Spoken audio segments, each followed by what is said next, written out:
Hey guys, it's Size. With the brand new raid of Season 1 of The War Within, Narubar Palace being quite literally right around the corner now, with less than a week to go until it releases on Heroic both in the United States and the rest of the world, there's quite a few questions still going around based around Shadow Priests and their hero talents, whether or not they're going to want to play Archon or Voidweaver in raid scenarios and Mythic Plus scenarios. So I'm kinda hoping to make this video today to go through the talent trees and help you decide which one would be the best one for you to pick, depending on what content you're doing. As always, with the videos that I do make, I do take a lot of inspiration from the Warcraft Priest Discord. I shall put a link to that below in the description, and all of these answers to your questions can be found with relative ease in a written form. However, I do understand that a large portion of the player base learn better from watching and listening, so let's get into the video. So, for new or returning players, what are hero talents? It's essentially a subclass within your main class. So for Priest, especially Shadow, we have Voidweaver and Archon. Both are very aesthetically pleasing to look at and will give you somewhat of a good feeling whenever you activate their main ability, whether it be using Void Torrent to summon an Entropic Rift, or having Halo center around your player character and having it pulse outwards before returning, hitting everything on the way out and the way back in. So we're going to start by looking at Voidweaver, and as I mentioned before, this is a very aesthetically pleasing animation which occurs whenever you Void Torrent your current target. The Entropic Rift that spawns from the Void Torrent will follow the enemy for 8 seconds and will pulse out shadow damage to those caught in its area of effect. If the target that you summoned the Entropic Rift underneath dies, then the Entropic Rift will actually move and attempt to find another target close by, and it will stick to that target until the duration of the ability is over. So in following the same style of talent trees that we've been seeing over the past couple of expansions, the hero talent tree isn't much different. We have choice nodes and we have static nodes. So I just want to quickly go over the static nodes that we have, what they are, and what you can expect from them. So first up, the main ability that comes off Entropic Rift is Void Blast. Whilst an Entropic Rift is active, your Mind Blast is changed into Void Blast for the duration of the ability. Void Blast remains a single target ability, dealing heavy shadow damage and generating 12 insanity. Next we have Inner Quieters. So your Vampiric Touch and your Shadow Web Pain deal 20% additional damage. That's flat, there's no extra, it's just a 20% damage increase for your dots. Next we have Devour Matter. Your Shadow Word Death is going to start consuming absorption shields on the target. It will deal extra damage to them if it hits somebody with a shield, and you will generate an additional 5 insanity. Next we have Void Heart. While an Entropic Rift is active, your shadow damage is increased by 10%. So again, it's just about maximizing that damage, making sure you've got all your dots up, you've got some insanity banked for some DPs before you send that Void Torrent. Next, Void Infusion. Your Void Blast generates 100% additional insanity. That's an extremely nice way of getting those DPs out, making sure we're not overcapping is going to be a very big priority. And on top of that, we have Collapsing Void. So each time you cast Devouring Plague, Entropic Rift is empowered, increasing its damage and size by 20%, and when the Entropic Rift ends, it will collapse, dealing heavy shadow damage split between all targets within 15 yards. Now, whilst the hero talent trees don't appear to have as many options as the standard talent trees, there are still some meaningful choices that you can make depending on the content that you're doing. So let's go through them. Firstly, we're going to be looking at Dark Energy. This gives you the ability to cast your Void Torrent whilst moving, as well as gaining a 20% movement speed boost during those Entropic Rift windows. We could swap this out for No Escape. This instead will slow enemies inside of your Entropic Rift by 70%. That's a very high profile slow, and just because of that, you might want to communicate with your tank, just so he's aware that the trash pack that he's pulled is going to get slowed by such a big percentage, so that he can accordingly plan, for pulling them around the corner, maybe chain pulling. He's going to know that the mobs may not be grouped up as quick as he planned. It also means that you may not want to Void Torrent early on you may want to wait for the group to be stacked just to spawn that Entropic Rift, because if you're Void Torrenting early, you're getting that slow early, and if the tank does chain pull, the trash isn't going to be stacked, you're not going to be able to CC efficiently, and they'll get cleaved down at different times, and it just kind of puts a spanner in the work, turning what might have been quite a clean pull into somewhat of a messy one where some of the mobs are just straggling in a little bit later than anticipated. Another option that you can make is, depending on whether or not you think you need more single target damage as opposed to cleave, is change into Void Wraith. Void Wraith, unlike the Mindbender, will deal damage from ranged, it lasts for 15 seconds, and it casts Void Flay. Void Flay deals bonus damage to a higher health target, giving you that little bit of bonus damage to priority targets. The difference between the two is that Depth of Shadow gives you a high chance to summon a Shadow Fiend for 5 seconds during an execute window, which means that you can of course cheese this by target swapping to lower health targets, whether it be in a raid and there's ads spawning, in Mythic Plus if there's some mobs with lower health, you can snipe them with Shadow Word Death. And again, it's completely personal choice, but whilst it seems minimal, there will be a difference depending on whether or not you need that priority damage, or you want a little bit more execute damage. The next options is a toss-up between Void Leech and Embrace the Shadows. I would always say take Void Leech, as it's a very passive talent, and all it's doing is siphoning health from party members, raid members within 40 yards, as long as they have more health than you. If you did want to take Embrace the Shadows, you're more than welcome to. I would just advise you to make sure that there is magic damage going on, and that there's enough magic damage going on to warrant you taking that talent instead of Void Leech, which will top you up if needed. Finally, the middle talents are Void Empowerment, which straight up gives you a Mind Devourer proc, which then will give you a free Devouring Plague cast. The other option is Darkening Horizon, which allows you to extend your Entropic Rift by 1 second per Void Blast, up to a maximum of 3 seconds. However, throughout the PTR cycle, the beta cycle, and even on live, the talent has had a little history of being buggy, and regardless, we'd much rather take the free Mind Devourer proc, especially with the levels of haste that we have currently, with it being the start of an expansion, and historically we can't reach the haste levels that we would like to have until a little bit further on in the expansion.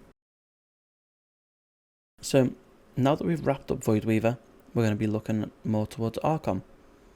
As mentioned previously, Archon is also a very pretty subclass that essentially buffs Halo and all things Halo related. The fact that it revolves around Halo does automatically prevent you from taking Divine Star as a talent, so you now have the illusion of choice, seeing as Divine Star is still on the same choice node as Halo. Now that doesn't really matter much for us, as we would usually take Halo regardless, so let's just have a little recap on what each non-choice node in the Archon tree does. Firstly, we have Power Surge. Casting Halo also causes you to create a halo around you at 100% effectiveness every 5 seconds for 10 seconds. It also increases the radius of Halo by 10 yards. Next we have Perfected Forms.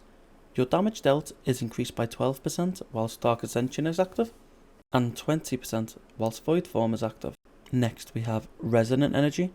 Enemies damaged by your Halo take 2% increased damage from you for 8 seconds, stacking 5 times. Then we have Manifested Power. Casting Halo grants Surge of Insanity, granting you an empowered Mind Flay Insanity for free. Then we have Empowered Surges. Increases damage done by Mind Flay Insanity and Mind Spike by 60%, and increases the healing done by Flash Heal, affected by Surge of Light, by 30%. Then we have Concentrated Infusion. Your Power Infusion grants you an additional 10% haste. Following that is Energy Cycle. Consuming a Surge of Insanity has a 100% chance to spawn Shadowy Apparitions. Lastly, Divine Halo. Halo now centers around you and returns to you after it reaches its maximum distance, healing and damaging each time it passes through a friendly or hostile individual. Now I'd like to move on to talk about the options we have in the Archon tree. So, similar to Voidweaver, We have the option to turn our primary ability, Halo, into a slum, reducing movement speed by 5% for 5 seconds, stacking up to 5 times with Shock Pulse. On the other hand, we have Incessant Screams, which enables your Psychic Scream to create an image of you at your location, casting its own Psychic Scream after 4 seconds. Both of these options are purely personal preference, and you might just have to pick one that suits you most depending on the content you're doing. If your team needs a slow, or if you're generally finding yourself playing in melee, the double Psychic Scream might be quite handy as you're in melee already. Next we have the middle node. We have Word of Supremacy, which gives you a flat 5% increased stamina from Power Word Fortitude, and Heightened Alteration, which increases the duration of dispersion by 2 seconds. In 99.9% of cases, I can imagine that the additional 5% stamina will benefit you more than those extra couple of seconds in dispersion ever will. And finally, we have Energy Compression, which gives your Halo an additional 30% damage and healing, versus Sustained Potency, where when you cast a Halo, it extends the duration of Dark Ascension or Void Form by 1 second. If you have not yet cast your Dark Ascension or your Void Form, the extra time is stored and will be applied to the next Void Form or Dark Ascension cast. Up to 6 additional seconds can be stored. Generally, we are going to be taking Energy Compression in Mythic Plus, as Halo sees a lot more damage through the amount of targets that are present, and we very well might swap to Sustained Potency in Raid, where we want to line up as much damage as we can through those Void Eruption Void Form windows and your Dark Ascension windows. Now, to finish up, you may be wanting to know, what should I play, Voidweaver or Archon? And I will post the most up-to-date sims that I personally can find, and I found these on the Warcraft Priest Discord, and you can see the numbers for yourselves. There is as little as 2 to 3% difference between the Archon and the Voidweaver single target build. However, the disparity in Mythic Plus builds is rather large, with the Archon Mythic Plus build being almost 16% ahead of the Voidweaver build. Now, in the video, we have covered the different hero talents, the choice nodes, the static nodes, and I hope I've been able to answer some questions of where might I use this instead of this. But a lot of the interactions with these hero talent builds are also found within the class and the shadow spec tree, and I highly encourage you to actually go and read these talents for yourself, and go and visit the Warcraft Priest Discord. I'll put a link to it in the description, and you can also look at Icy Veins for Public's Guide, or Wowhead for Ellipsis Shadow Priest Guide. Both are incredibly good guide writers and have been pillars of the Shadow community for many years. A lot of the information I've got from this video, many videos in the past, have came from their guides as well as the Discord. I know there's a lot of stigma around class Discords, but there's never been a time in the Shadow Priest section where I've asked a question and I've not been answered. People have been eager to help, and there's people in there that literally will look through people's logs for you. So if you approach with a good mindset, you explain what you want, there are people in there that are more than happy to help you look through your logs and see where you can improve. So for those of you that skimmed the video and were hoping for a TLDR, I've got that for you as well. But please bear in mind that these are only the most recent sims that we have to go off. This is extremely likely to change in the very near future, given the fact that Heroic is out next week, Mythic is out the week after, and Blizzard normally do active tune and Jordan these weeks. So, single target, Archon deals 2% more damage than Voidweaver, which depending on the content that you're doing may or may not matter. For Mythic Plus, Archon is dealing a significant 16% more damage than Voidweaver. However, you might still find that in the early days of Mythic Zero's Heroic Dungeons, Voidweaver might feel better where the pulls aren't lasting longer than 30 to 45 seconds, where you can fit in that Void Torrent and you're not sitting there waiting for Halo to come off cooldown if you were an Archon. Now, if you aren't a Mythic Raider, you can almost certainly ignore all of these percentages, the damage tuning, and you can pick whichever one tickles your fancy. And honestly, you won't notice much of a difference. But with that, guys, I hope you all had a smooth The War Within expansion launch, and I wish you all the best whilst progressing Nerebar Palace or grinding those Mythic Plus dungeons. Thank you very much for watching. Take care, guys, and I'll see you next time.